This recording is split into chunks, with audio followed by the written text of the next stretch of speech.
Welcome back to the Compound Podcast. This is episode 238. I wrote it down this week, 238 of the Compound Podcast presented by Parse Rum. Our friends at Parse, go to Binny's, get your Parse for the holiday season. You know what would be a great gift for the holidays? Parse Rum. Maybe a little Parse. It comes in a nice box. There's a red box. There's a black box. It comes in a nice box. You can gift it to a friend, to a family member, and say, have the gift of Parse this holiday season. That's what I say. Is that what you'd say to them as you hand it to them? As they opened it, yeah. I would say, congratulations, you've been given the gift of Parse. It's a good call. And I think everyone would love it. 100%. We have big, it's going to be a big Cubs pod this week. A little bit Yankees pod, a little bit of a Cubs pod. But we got big Cub news. Kyle Tucker. So we're recording this on, it is Tuesday. Cody Bellinger has just been traded. We're about a week behind on the Kyle Tucker news, but we're going to cover Kyle Tucker coming in, Cody Bellinger going out. Kind of big we didn't record yesterday because it would have been tough to miss the Belly news by one day. That's what I'm saying. What do you want to start with Tucker or do you want to start with Belly? Let's start with Tucker. Start with the positives. Okay. Kyle Tucker is a Chicago Cub. He's traded for Isaac Paredes, Cam Smith, who is our first-round pick last year, or this year, in 2024. Yep. And then Hayden Wisniewski. I think I'll just say this about the deal. Obviously, super excited to get Kyle Tucker. He is a fantastic player. Been a little bit underrated there in Houston because of I was just going to say, it's like somehow stupidly underrated. He's probably a top 10 player in baseball, right? I mean, he does everything well. Plays great defense. Gold Glover. Runs the bases really well. Takes a ton of bags. Hits homers. For power. Hits for average. Gets on base. He does everything well. Couldn't really ask for more to put in the middle of the lineup. Been underrated because Carlos Correa, Jordan Alvarez, Jose Altuve, Alex Bregman, all the dudes on that team. So he kind of came up with all those guys bopping, and then which sneaky, that team was like hilariously loaded. But I was just going to say, it's kind of funny. It's one of those, like, could you imagine if all these guys were on the same team? Yeah. So he's kind of flown under the radar, but look at the numbers. They're pretty dang impressive. And super excited to have him. They compared his numbers to like Soto in their first like 1,300 at bats or something, and he was pretty much identical to Soto. So, yeah, I mean, big moves. Cubbies needed it. Yeah, it's awesome for us. It's awesome. Makes everybody, I think the one thing that is a little bit, everyone's excited for Kyle Tucker, but as a player, like, it makes your life easier. You get to hit around him, in front, behind, wherever. Having a guy like that who is on in the middle lineup, it just makes everybody's job easier. So it's pretty great as a teammate. Looking at it like from the Astros side too, it was a pretty good haul they got back. Like, they got an everyday third baseman, Wisniewski. I don't know if they'll have him start or come out of the bullpen. I would assume try to have him start, but who knows? Threw well for the Cubs at times. And then like your first rounder from this year, Cam Smith, who I saw like a post that he hit 6 straight games with a homer this year in Myers. So I imagine that was the hardest pill to swallow for the Cubs, was giving up that guy of like, we just got him. I want to keep him. I want to see how good he can be. I'm curious, like, if you're a GM or president, like whoever's making moves, like, do you think it's got to be pretty hard to part ways with like your first pick of your last draft, right? Like, just like and hey, especially you saw, guy and like, and you saw results right away. It's like, man, I don't know. I feel like you really don't see it very often. I could be wrong. No, but it is one, like, to get a player of that caliber and Kyle Tucker, like, that's what it takes. Like, it takes the big boys. Right. And it's also one of, like, if you're the Cubs and you make this move to contend now, you're not going to give up a Cade Horton who's in AAA, like, almost ready to go. Like, you're not going to give up someone almost ready for the big leagues that might be able to help you next year. It's like, all right, like, this guy's probably 2-3 years away, or probably 2 years away. In today's baseball, who knows? But like, he's probably a couple years away. So like, we can swallow the pill if we need to. Dansby too. Yeah, true. Remember, we were drafted and we went out and played in Hillsboro, and that's the Diamondbacks, and they still had like his pictures up there, like, he came through here, and it was just like for like a week. I remember that.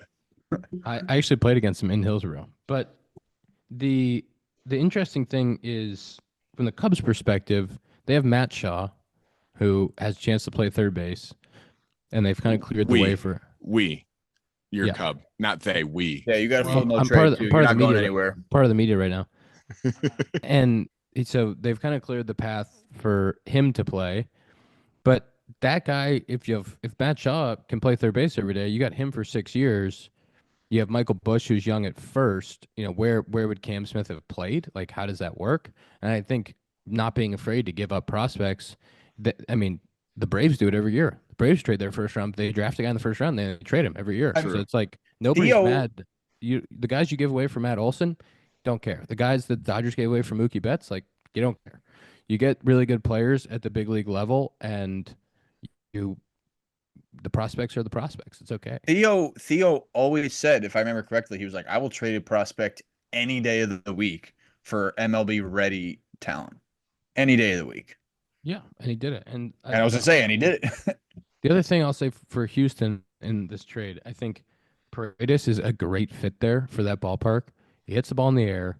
He doesn't hit the ball super hard, but he pulls the ball in the air very well. It worked really well in Tampa with that short porch over there. I think in Houston it's going to be the same thing. He's going to have a lot of success there. It's going to be a great place for him to hit, so it makes a ton of sense for them. It's a good trade partner. And then they get 3 years of control with him. They get 6 years, probably 6+ of control with Cam Smith, and then Wes I think has another 3, maybe 3+. So I mean and he has good pitch mix. They have a history of developing guys that have good metrics on their stuff and kind of figuring out the best way to deploy it. So I think it makes a lot of sense for them. Makes a lot of sense for both sides. Did you see they did like an overlay of like Isaac Paredes's like balls in play last year and overlaid it with Minute Maid Park, and like it looked like, I didn't count them all, but like 30 that were outs would have been home runs to left field at Minute Maid. Obviously, I don't know if that takes into account like the trajectory, but I was like, all right, might work there. Might be able to hit some homers. No, it will. No, I watched it. Like it's gonna work well there. And he does. I mean, it's incredible. Doesn't matter. He has a good approach. He is solid at bats. Yeah, I really like watching him hit. The wind at Wrigley was brutal this year and like really hard for a guy with his batted ball profile. And I think in that ballpark, like it'll play where you watched Alex Bregman do it for the last 8 years. Alex Bregman hits the ball pull side in the air to left field. He's great at it. Like fits really well in that ballpark. I think they're banking on that and looking at that. I think it makes a ton of sense. Do you think that people look at ballparks when they consider like where to sign? Like, do you think Alex Bregman, for example, is like, I wouldn't hit a whole lot of homers at Wrigley Field. Like, I don't know if that'd be the best place for me. Like, do you think people look at that like pretty in depth and they're like, I might struggle to get the ball out of the yard here? Or is that not like a huge thing? I think guys definitely look at it. I think it's a little different if you're signing like your last deal, like if you're signing your lifetime deal versus if you're signing a prove it deal, or like Tyler O'Neill just signed a 3-year. Is that right? I just saw him talking about they're moving the fences in Baltimore, and like that was like, yeah, if they're gonna move the fences in, but like if I'm gonna have a 3-year deal and I want to sign another one after this, like, do I really want to go to a place that has a 400-foot left field wall? Like, probably not. So I do think it matters, especially like I said, the guys that are doing a 1-year prove it to try to get another contract. Like, yeah, I would love to go to Cincinnati and hit. I was gonna say, instead of this is an impossible question for you. Does it ever cross your mind? Like, man, if I was in like Cincy, I might be hitting like 35, 40 a year. Yeah, Cincy would be an unbelievable place to play. Yeah. So would Houston. I mean, Houston center field is deep, but Houston's a great place to hit. Like, I think about that with Belly. I'll do a nice transition to Belly here. You see that? How smooth that was? Smooth. Well done. Belly is a New York Yankee now. That's a great fit for him. Congratulations, Tom. You're welcome for that. Let me first say it was awesome to play with him. He's an unbelievable dude. Great energy in the locker room and like funny guy to be around. He plays hard and he has a great skill set. He's going to play center field for them. I think he's going to get to go out there and play center field every day, and that's going to be like for him nice to just be able to play one position and not have to do the back and forth thing, most likely, depending on who they sign. That ballpark, he hits the ball in the air to the pull side well. Again, left-hand hitter in Wrigley, really tough to do that the last couple of years. And he does a good job too with 2 strikes of kind of shooting the ball to left field. It's a bigger left field. That left fielder can't play as far in as sometimes they can in Wrigley. I think a lot of those things are going to play to his advantage. And I see him being a pretty good Yankee. You might only get him for 1 year though, Tom. That was such And like he's coming back to Wrigley.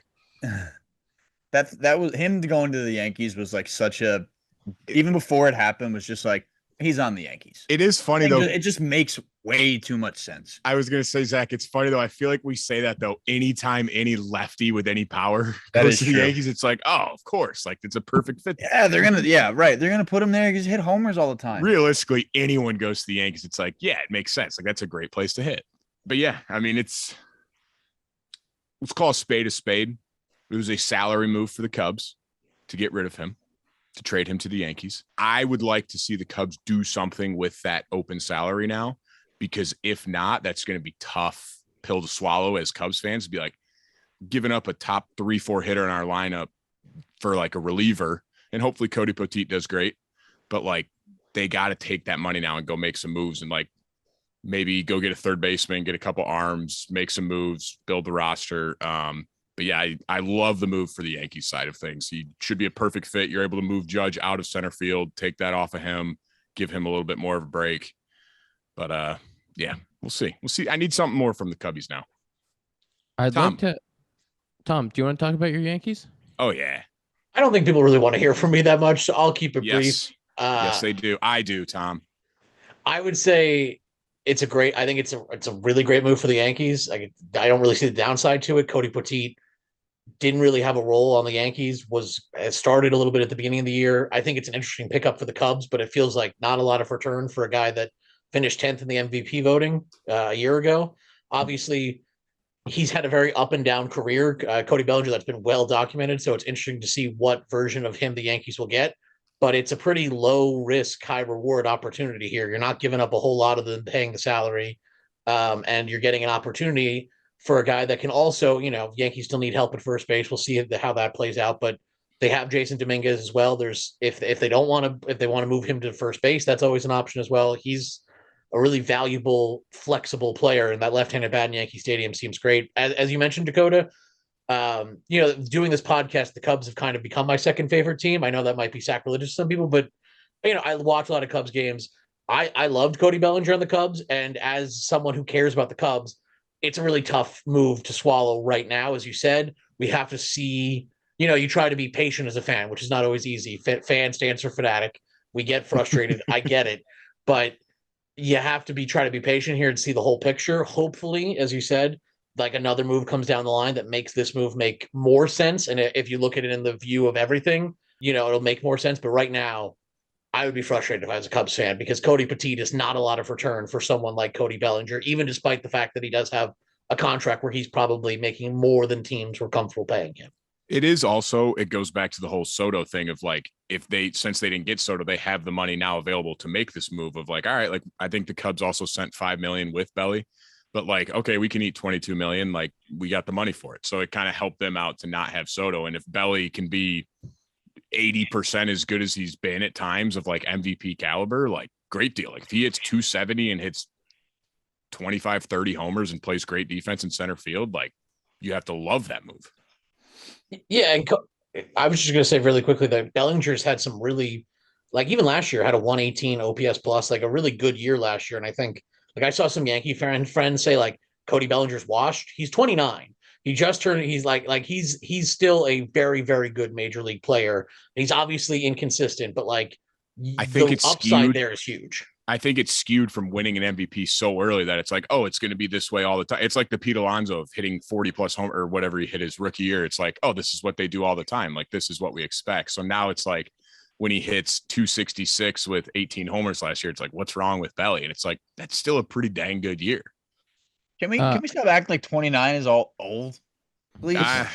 Feels old, Come brother. Feels old, my man. Can I also make this point about Belly and then ask a Yankees question? Belly doesn't strike out. Mm-hmm. So is a great fit for them there with something that they struggled with a little bit, swing and miss. Bellinger's has a 15.6 punch rate in the last 2 years, actually back-to-back, exactly the same.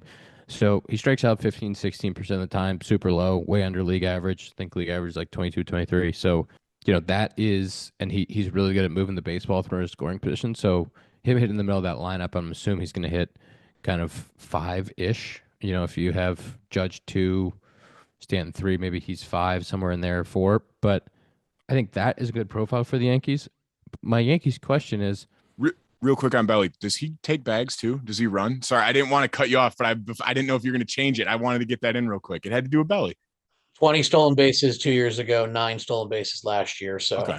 guy Wait, that would he not like profile more as like a leadoff guy? Like just That's what I was going to say. More kind like of one or move the two. ball all the time. it's not a super high on base. It's a Yeah, higher right. it's But a he doesn't higher walk. on base. It's not That's- he in the last 3 years. Yeah, he hasn't had a walk rate above 9 since 2020. So, it was 8% the last 2 years. So What was his OBP? This Last year? 325 this year, 356 last year, and he finished 10th in MVP voting. So I mean, Glaber did a really good job at leadoff, Tom, right? For a while.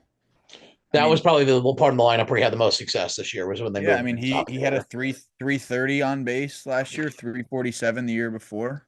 Well, let me ask my Yankees question.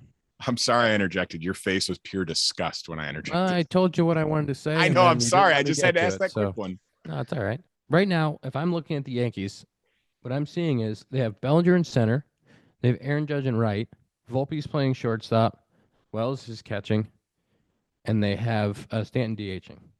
So if my math is right there, they don't have a first baseman, a second baseman, a third baseman, or a left fielder. Well, you got LeMahieu making still a good amount of money that I think they're hoping pans out, Tom. You also have Jazz. And you got Jazz. Oh, you have Jazz. Okay, so you have Jazz in there at second or third. So they have to fill one of those infield spots, first base and left field. Is Verdugo under contract or no? No. He's a free Okay. agent. So we're assuming that they're going to get one of Alonso or Christian Walker, right? We're just assuming that. Yeah, Then you stick him in like the 3 or 4, whoever that is. And then you're trying to fill out left field with a bat. Maybe, I don't think it's Jock Peterson. Maybe it is. I've seen Santander a lot, talked about a lot for the Yankees. Maybe it's Santander. Maybe it's Teoscar. Are they going to spend money in that spot and sign someone to a long? I don't know, but the lineup can get really good in a hurry. It's just like, are they gonna? They're gonna have to go out and make those moves. I don't think they're gonna run Jason Dominguez out there in left on opening day. So it'll be interesting to see how they fill out that roster. I think it could look very good. I think if you can get like Santander or Teoscar at like 20 a year, I'd be pretty happy with that, right? Like, I feel like that's a reasonable amount for the years they've had, or especially Santander this past year. Like, I think if you can get them for like 3 for 60, you'd be pretty happy putting them in left every game. I just don't think that's realistic. I think the numbers are a lot No, higher than that. I think someone will offer them more, but like if you can get around that number, I think Cashman could get that done. But if it's a 3-year deal, it's closer to 70 or 80 because if it's that short, he's probably looking for a 5-year deal. True. So you're looking at 5 for 120, 5 for 110. Like, are you gonna? And then Teoscar's a little bit older. He's probably looking for a 3-year deal, so he's probably looking for a 3 for 60 something. I think the plus side is though, like for the Yankees, Tom, correct me if I'm wrong. Like those are your concerns right now because like your rotation is one of the best in baseball, and your bullpen after the trade for Devin Williams like is also in a pretty good spot. And signing back, I don't know how to say his last name, Loaziga. Jonathan Loaziga. Johnny Lasagna. You call him Lasagna. Johnny Lasagna. Dude, he's gross. When he's healthy. They do have to fill out that bullpen though, because they lost Scotty Efros. Ever heard of him? Scotty, but they lost Clay Holmes and they lost. Not a loss. Jesus, Tom. Who? Tom? Rude. Say the name. Clay Holmes, not a loss. Clay Holmes. I'm one of the guys who would drive to the airport. He was staying in New York, so I couldn't drive him to the airport, but I would have driven him anyway. Where do you want to go, Clay? I'll drive you to Queens. Anywhere you want, baby. You're gross. I love that Tom gives us just his real unfiltered. He's a normal Yankees fan. Like this is this is how they are, and I love. They also lost Tommy Canley, and he had an unbelievable year. So they do have to fill out the bullpen a little bit. Devin Williams was traded. Did Canley sign from the Brewers somewhere? No, not yet. Oh, they could bring him back, right? They could. Is that a thing? Like, is that a thing? I mean, he famously left the Yankees once already and came back. So he's had a long Yankees tenure route now between 2 stints. He's beloved in New York. He's one of those guys that like has a big personality and the fans love. So wouldn't shock me to see him back. And as Ian mentioned, like unbelievable for them down the stretch last year, because there were times all coming off that injury a couple of years ago where it was like, is he going to be the same pitcher he was in 2019? And it looked like no. And then the changeup came back and it was like, wow, he's really back. The last thing I would say about the Yankees is, if I had to guess, just based on what I've heard from Cashman and what they're saying publicly, which obviously could mean absolutely nothing, I would think they're probably more likely to go infield over outfield. I think they feel confident in Dominguez playing a role on this team, and they want to give him a lane. That was something that Cashman really talked about, is giving Dominguez a lane to play somewhere. So if it might make more sense, if Bregman's a guy that is on the top of my wish list. I would love to see Alex Bregman become a Yankee. Were your old Bregman tweets resurface, or Yeah. what? How would that do? Listen, I didn't send any of the tweets, luckily. They all just stayed in my mind. So he doesn't know what I said about it. I've got Bregman on the top of my wish list for the Cubbies too. I'm like you, Tom, and where the Cubs have become my favorite team, and I got Bregman at the top of my wish list. I know that I forget his first name, Shaw, but like, I don't know if you want to just roll with a rookie for 162 and hope it plays out. Those are my thoughts. Thanks for your thoughts, man. Well, no one said anything. I was like, that's what I got for you. I want Bregman on the Cubbies. Who went back in the Devin Williams trade? Nestor Cortez Jr. was the Nestor Cortez. Yeah. Who I actually really was disappointed to see move in the trade. Because his last pitch to the Yankees, now the Freddie Freeman pitch, which is tough. Just a tough way to. That was one pitch in the playoffs. There were two pitches the whole playoffs. So that's tough. And he was a likable guy too, I feel like, right? He was a really cool story. I mean, was a guy that was like Rule 5 away from the Yankees, was on the Mariners, was really just kind of bouncing around. And then starting, I believe in 21, really into 22, kind of converted out of the bullpen into a starter. I just like the versatility that he would have brought to any team, like as somebody who could give you 3 innings out of the bullpen. Like there's not a lot of guys like that. And if you had injuries in the rotation, would have been pretty easily able to slot back in. But I'm really excited to see what he does somewhere else with a full-time starter job, because his starter job was always a little bit tenuous here in New York. So I think it's a good pickup for the Brewers. I think so too. I mean, that's a prospect coming up who's I think he's ready to play, right? I mean, he had a really good fall from what people were saying about the trade. He was supposed to, I mean, people were saying that Cashman was saying that he was, I don't know if it was just, trying to blow smoke for a trade, but he was going to be the opening day second baseman. And based off of like his skill set and what people have said, it's like he's like a perfect Brewer for like what they're doing right now. Just like putting the ball in play, doesn't strike out, and can run. Just like run all over the place. I think it shows how important some of those smaller trades are. The Yankees got him for Lucas Lipke, which was a trade that nobody thought about. He was a 14th round pick, Durbin, out of Washington University of St. Louis, a Division III school, hit like 400 his senior year there. So he's kind of come from nowhere to being, like, as you said, it's hard to know now, especially knowing they traded him. Cashman was really talking him up. Was he talking him up because he was trying to, get him to the Brewers, or was he talking him up because he believed in him? You have to have some skepticism with that, but he was undeniably a huge riser in the Yankee system. And I was disappointed to lose him. Obviously, I think I focus more on Nestor because you have the emotional connection with a guy like Nestor over someone I've never really seen play that much. But Durbin was a guy the Yankees were really high on. So it does fit for what the Brewers are doing right now. Nestor Cortez will be a good Brewer. His pitch mix will play there. They'll do a good job. They do it with everybody that comes over there. They find a way to make those guys fantastic. My prediction is Nestor ends up with like a 2.8 this year, 30 starts. It seems to happen, like you said, every time the Brewers get a guy, it's like they just go over there and they're unbelievable. It's unbelievable. But they just lost to Damas. So, Damas goes and signs with San Francisco. Maybe the biggest deal in franchise history there. I saw like a post of each team's biggest deal in franchise history, and some of them are shocking. Like, yeah, how small some are. But I think it's got to be, right? I don't think Posey ever got more, did he? No. He's the only one that would come to mind that could have gotten more. Yeah, I think that was the biggest deal in franchise history.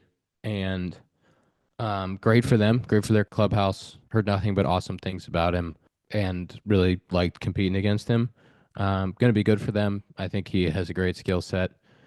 But it does leave them with a hole at shortstop. Now, Turang and Ortiz are both phenomenal defenders, and one of those guys, I believe, will slide over. I don't know which one, but it does leave a hole at second or third. And so it seems like they're going to fill that hole with this trade. He is their biggest. Posey, he was 7 for 182. Posey was 8 for 167. And Posey's the GM over there now, doing the deals. Knows what he's doing. Guy knows ball. Should we touch on our friend Jared Young? Oh, he's a Met. Got a big Brought to you deal. by Bruce Bolt. BruceBolt.us. Go to BruceBolt.us to get the batting gloves that I wear, the batting gloves that Zack wears, the best batting gloves in the game. BruceBolt.us. Use code HAP at checkout for free shipping. They have a couple deals right now for the holidays. I think some protective is discounted. Go check it out. And also, if you are unwrapping your Bruce Bolts on Christmas, send a photo. Send a photo, tag us, tag Bruce Bolt on Instagram. They want to see him. They want to see the reactions to the Bruce Bolt stuff for the holidays. BruceBolt.us. Jared Young, friend of the pod, former Cubby, he signed with the Mets on a major league deal. We're very happy for him.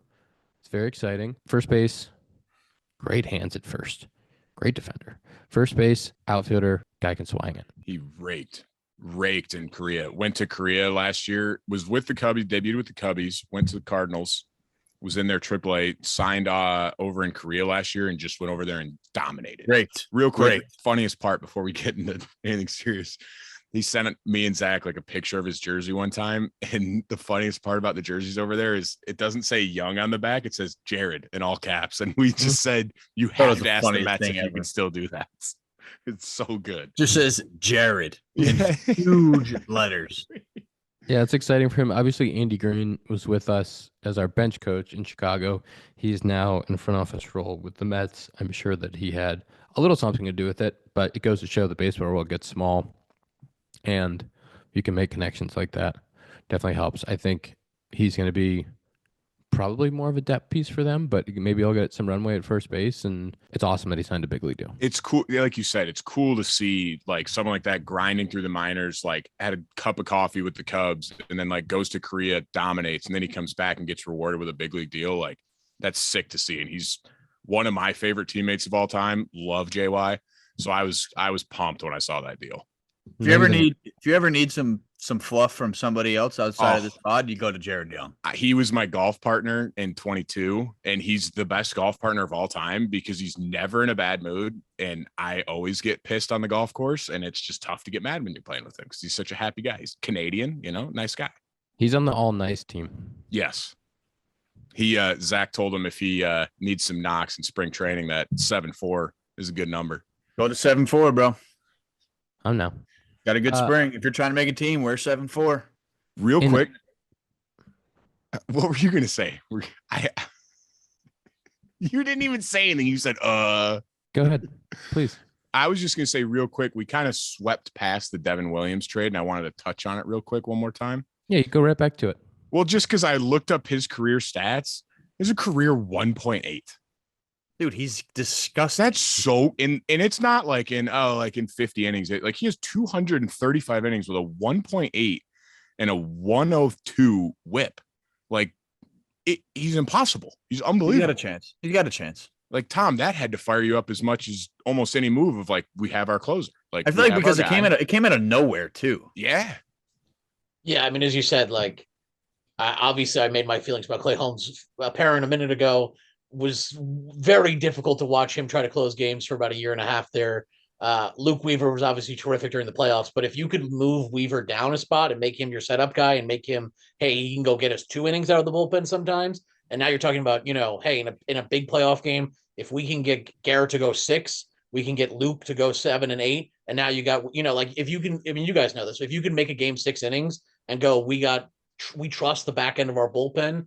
And if we're up after 6 innings, we're going to beat you. It just changes the way a team feels and the way a team plays. So getting someone I know Ian's talked about like facing Devin Williams is a nightmare. So I'm excited to have anyone on my team that is considered a nightmare. I'd like to go Scotty 7, Weaver 8, Williams 9, but that's just me. That's neither here nor there. I mean, we can put Scotty in the 9th. I'm fine with that too. Like wherever Scotty wants to pitch. There's a lot of murmurs that Scotty Effross, it's his closer job to lose. That's what I'm hearing.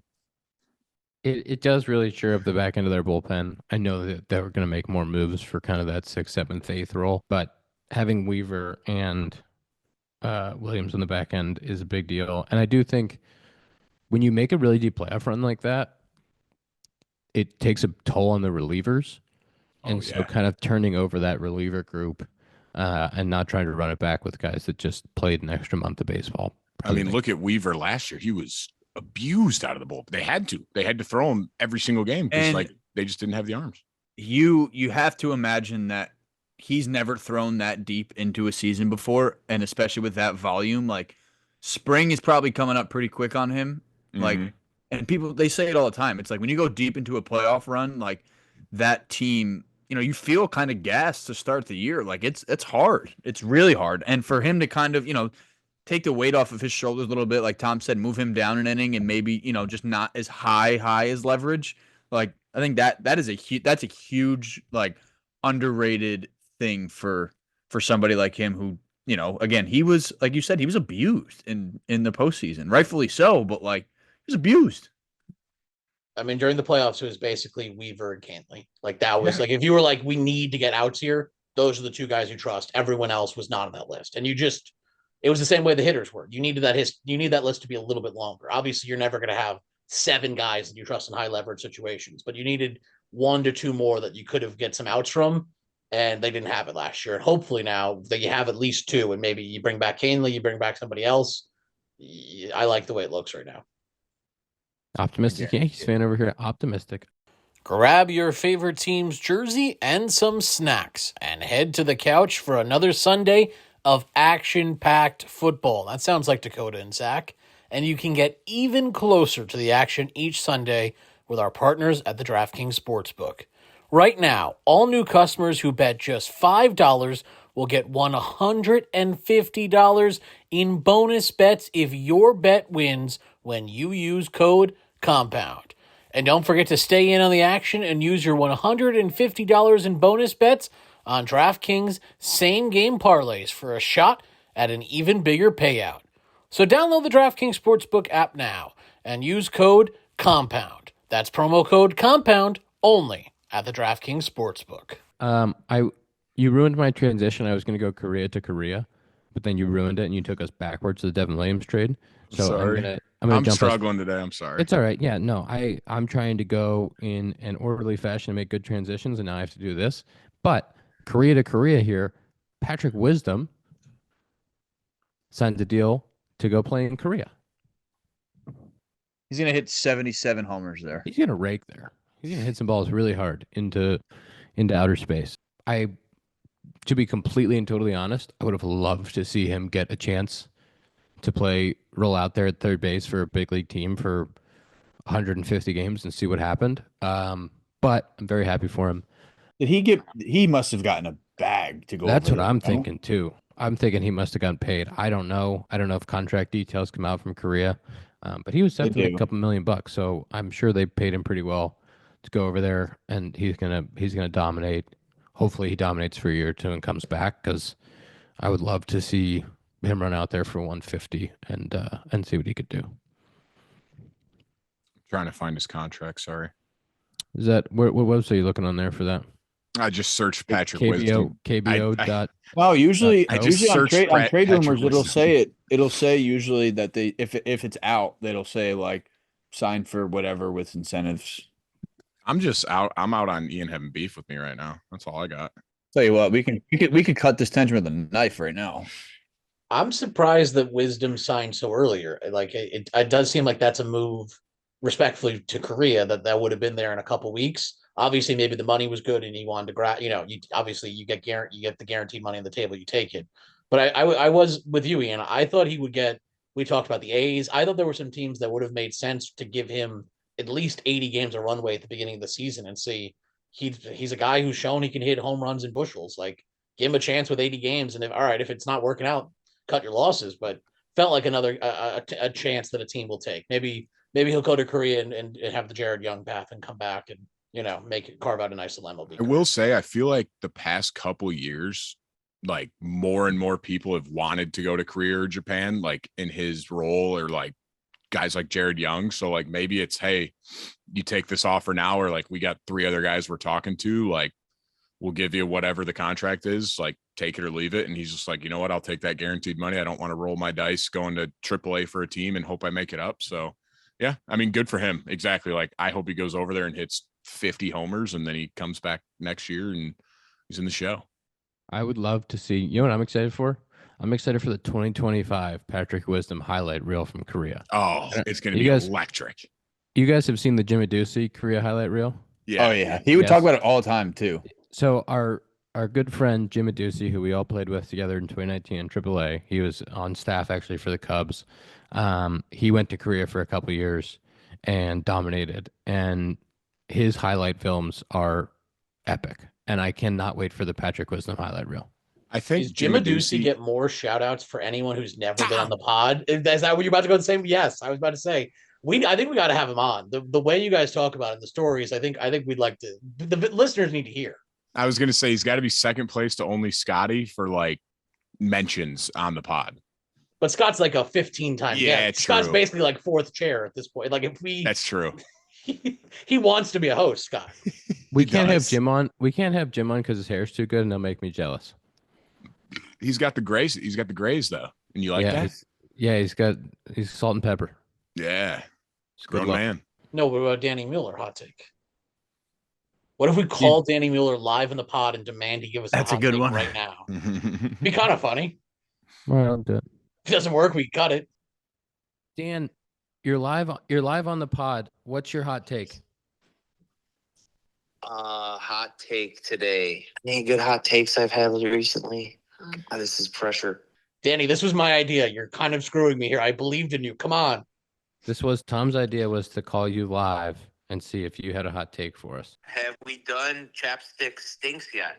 Nope. Chapstick That stinks. is crazy. That is Chapstick crazy. stinks. That's a good hot take. Thank you very much. Thank you for your time. Thank you for your effort. You got it. See ya. Go get them, boys. What a beauty. That's a crazy take, though. Danny Mueller's live hot take is Chapstick stinks. That is crazy. I know that's crazy because I know that Zack and Ian both crushed. I know Ian crushes Chapstick. I'm pretty sure Zack does. I crush it. Yeah. But I'm also, hear me out. Like, if it comes out down the road that they say, like, yeah, it makes it worse and you just have to keep applying, I'd be like, yeah, it makes sense. But guess what? I'm going to keep applying. Yeah. I mean, I imagine that's what's happening. But, like, because, 50 years ago, like, people weren't putting chapstick on. Oh, you just dealt with bloody lips. Yeah. I don't use it religiously, but I do, like, if my lips are dry, like, I'm putting on some chapstick. Like, I will see. If Fallon didn't put it in every one of my bags and in my car, I wouldn't use it as religiously because I'd be like, man, I could use some chapstick right now, but I'm not stopping at the store and getting it. Yeah. So like she has gotten me into it a lot. So now everywhere I look, I'm like, all right, I got chapstick. I'm using it. And it's great. I Dakota in Florida, I had it on every hole. I just felt myself reapplying it. Can I just ask a quick question? You don't carry it in your pocket? It's going to go through the wash at some point. I mean, he would 100% forget. I would forget it 100%. Yeah, I'd forget it's in there. But it's just in my car. I look at it, I'm like, ooh. I have a chapstick in my pocket 24/7. I sleep with it on the nightstand next to me. My chapstick and my phone travel together as a pair. And when I play baseball, I have a chapstick in my back pocket. I do that. I know you do, Ian. I knew Ian was like religious with his chapstick. Yeah. I am more like Zack of like, hold on. What's in your pocket during a game? So we got chapstick in the note card. Is that it? Anything else? Yep. Chapstick in the positioning card. You know what Javi does? Javi opens up his back pocket, pours a bag of seeds in there, and then is just out there at shortstop throwing a handful of seeds and collecting about 23% of the seeds. If you go out and play shortstop, you can see there's a farm of sunflower seeds out there where he is because he just misses his mouth. And then if he gets out, Brown's crew hates it. Yeah, and then if he gets out, he just empties it right wherever he is. I'm more like Zack of like if it's in my car or like on my nightstand and I'm like, oh, like my lips are kind of dry, like I'll put it on 100%. But it's not typically in my pocket. If I don't apply chapstick for 30 minutes, I'm in a full panic. I was just in St. Lucia. I thought that I had misplaced my chapstick, and then I went through my backpack to find my backup. I did not have a backup on me, and I went into a full panic, and I tore the room apart until I found my chapstick, because that would have been the end of my trip. I would have curled up into the fetal, and I just would have waited until there was a chapstick there. I think you have a problem. I think you might be addicted to chapstick. I 100% am, and I'm okay with it. Ian and I could not be more diametrically opposed in this. I was just trying to think of the last time I used chapstick. I don't know if it's this like in the 2020s. It might be like pre-COVID. Like that might. I don't know if I've ever used it since COVID-19 has existed. Like it's just not. It dries out my lips faster. I feel it, and then it forces you to reapply, and you're just in this constant cycle of doing that. And then once the chapstick's gone, I'm like, I'm done. I get that's crazy. That's crazy because what'd you say? His lips must hate him. Oh, that's crazy because you live in a cold area of the country. Like that's how I am. Like this time of year, December, like, oh, I'm crushing chapstick because it's cold out. My lips are chapped. My skin's dry. Like I got to put some lotion on. What kind do you guys use? Burt's Bees if I'm feeling bougie, but otherwise I'll just go with like whatever the gas station's got. But Burt's Bees is my go-to. Burt's Bees is good. Carmex is good, right? Carmex is solid. I feel like most gas stations have that. So that's another easy access one. And what are you using? Like Louis? No free ads. No free ads. You guys are giving a lot of free ads. I'm a chapstick brand chapstick guy. I'm traditional. They also have the little ones in the clubhouse. So I'm a chapstick brand chapstick guy. I did this offseason when I got home. Got a pack of Blistex. I'm rocking the Blistex. It's medicated. Mint is the flavor here. SPF 15 protects me from the sun. Blistex is good too. I like Blistex. I got a 3-pack. I just want to say this. Just want to get this out. It's a 3-pack. Okay, I got a 3-pack. I just finished the first tube. I am so tight with my chapsticks. I finish them before I lose them, and that's my best skill in life. That is impressive. I have a question. I want to back this up for a second. SPF 15. You look at my skin here. I think anyone could tell you, I know about sunburn. Listen, this is the guy over here that has dealt with a lot of sunburn in his life. I have never in my life had my lips get sunburned. Big chapstick has gotten into your brain and convinced you need sunscreen on your lips. This is how I know chapstick's a fraud. This is so fraudulent. SPF 15 on your lips. What are we talking about? You go to a nice sunny place, your lips will be fried, and they'll be begging you for some ointment. God forbid there's some wind going on too. My lips are just resilient, like they're used to no chapstick, so they're just built different, I guess. I don't know what to tell you. The wind is what gets you. If you got dry lips and it's windy, like on the golf course, there's that's no why worse that's feeling. why I kept worse feeling. Yes, dude. That's why when we were playing, I was not going anywhere without it. Ian, this pod's off the rails, but it's I was going to say it'd be a great sponsor for next year. It's a good point. Get your favorite chapstick brand. This pod's gotten off the rails because we've been on a pretty long chapstick tangent, but I support it. And Tom, you know how like some people like run barefoot to like build up like the foot? That's like you without chapstick. You're just out there in the elements, and your lips have become immune to any kind of discomfort. Tom and Matt Collins, the same guy. I will say the one time I was like, oh, I probably need a chapstick was my first day of class as senior at Illinois State. I walked to my 8 a.m. class. And it was like -12, and my lip, it was so cold, my lip busted open as I was walking there. Yes. And I was like, this is bad. This is a bad situation. This is the one time in my life I probably need some chapstick. But at that point, when you're already bleeding, it's kind of too late. Like you're just like, now I'm just like, it's just kind of. I will say I'm not like a Vaseline guy. Like I don't like the liquidy form. Oh, I Brady, want dude. Stick. My brother carries a tube around with him of Vaseline. Really? Which one? Avery or Brady? Brady does. No, really? He's just like. That's crazy. I don't like that. I don't like the like liquid feel. Like you put it on your lips, like feel wet and like nah. I don't like that feeling. I'm out on that feeling. This episode is still brought to you by Parsay, even though you might not think it. Good topic from Danny. Let's get to the Sloan screen time. Danny. Yeah, shout out Danny Mueller's hot take. Let's get to the Sloan screen time. Sloan is the world's leading manufacturer of commercial plumbing systems. They're at the forefront of the green building movement and provide smart, sustainable, and hygienic restroom solutions by manufacturing water-efficient products, including flush-meters, faucets, sink systems, soap dispensers, and fixtures for commercial, industrial, and institutional markets worldwide. To learn more, visit sloan.com. What are your screen times? 8:26. 6:27. 418 ball for me today. 418. Anything over 4 for Ian should be a loss because he's typically under 4. Agreed.